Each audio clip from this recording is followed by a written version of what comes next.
Tapi bukan setakat kita follow mereka di social media, tapi mereka yang boleh kita call, yang kita boleh jumpa.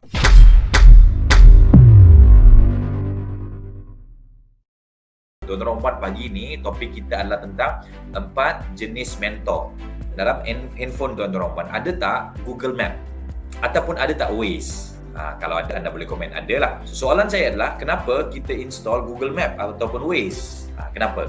So, of course, jawapannya adalah supaya kalau kita drive, kita tengok Waze ataupun Google Map supaya kita tak sesat. So, itu antara alasan common. Ataupun supaya kita tahu dekat mana yang jam dan kita tahu anggaran tol.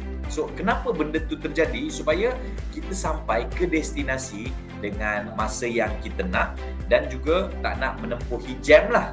Okey. So, soalan dia adalah, apakah Waze ataupun Google Map dalam hidup kita? Of course, Al-Quran dan As-Sunnah. Dan tuan-tuan dan puan, hari ini saya nak kongsikan satu lagi, iaitu tentang mentor ataupun cikgu ataupun guru.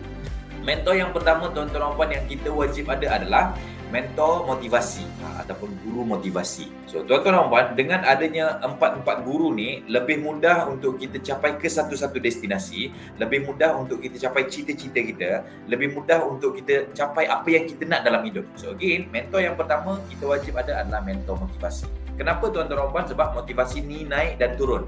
Setuju tak? So kita semua sedia maklum, kita semua selalu dengar iman itu naik dan turun. Al-imanu yazidu wa yanqus. So same goes to motivation. Motivasi ni juga ataupun semangat ni juga, dia boleh naik dan dia juga boleh turun. So tuan-tuan dan puan, in order kita tak nak dia turun dan turun, kita tak nak, so kita kena cari mentor motivasi. Best part, mentor motivasi kita boleh dapat daripada youtube.com.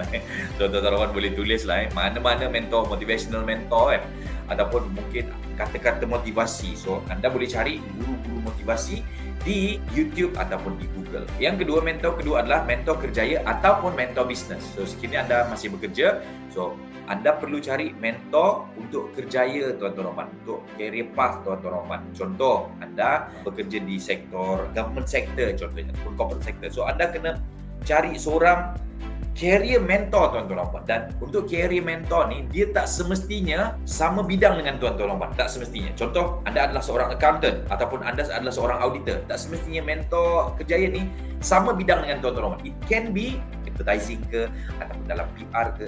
Janji dia lebih tinggi daripada anda. Ataupun kalau mentor bisnes tuan-tuan dan puan, mentor bisnes ni tak semestinya sama dengan bisnes tuan-tuan dan puan. Contoh, saya buat bisnes dalam education. So tak semestinya saya cari mentor bisnes dalam bidang education. So it can be mentor saya dalam bisnes adalah mentor bahagian kesihatan ataupun perundangan. Boleh, tak ada masalah. As long as dia punya bisnes lebih besar ataupun lebih berjaya daripada saya. So itu adalah mentor yang kedua. Mentor yang ketiga adalah mentor technical. Mentor technical ni adalah seorang mentor yang boleh advise kita dari segi technical. Yang ni dia kena berada dalam bidang kita, sama dalam bidang kita. Contoh, saya berada dalam bidang komunikasi. Jadi mentor technical saya adalah, so saya kena cari orang yang berada satu bidang dengan saya. Dan yang paling penting, dia lebih berjaya daripada saya. Contoh, tuan-tuan dan puan, anda mungkin seorang marketing expert contohnya di syarikat tuan-tuan dan puan, di organisasi tuan-tuan dan puan. Anda kena cari satu mentor technical yang satu line dengan anda, yang lebih berjaya daripada tuan-tuan dan puan. Dan mentor ni, dia tak boleh daripada Google, dia tak boleh daripada YouTube, dia kena bertalaki, dia kena, anda boleh tanya dia secara one-to-one lah.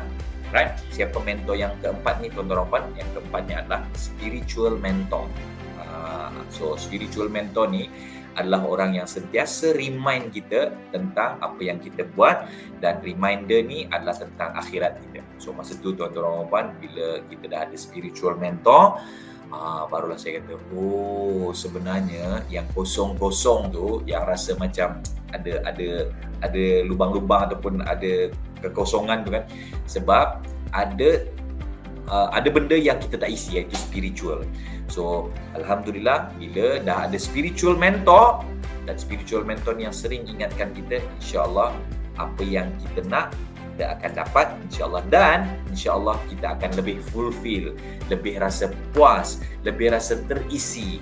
Dan tuan-tuan dan puan, untuk spiritual mentor ni, saya sangat sarankan dia bukanlah guru-guru ataupun ustaz-ustaz yang kita boleh tengok di YouTube, tapi bukan setakat kita follow mereka di social media, tapi mereka yang boleh kita call, yang kita boleh jumpa sekiranya kita rasa berada dalam keadaan yang kita rasa down, kita rasa susah hati, yang kita rasa perlukan nasihat. So itu adalah mentor yang keempat, iaitu spiritual mentor. So itu saja, sekian wabillahi taufiq wal hidayah. Assalamualaikum warahmatullahi wabarakatuh. Salam sejahtera, stay safe. Thank you so much, Dr. Rompan.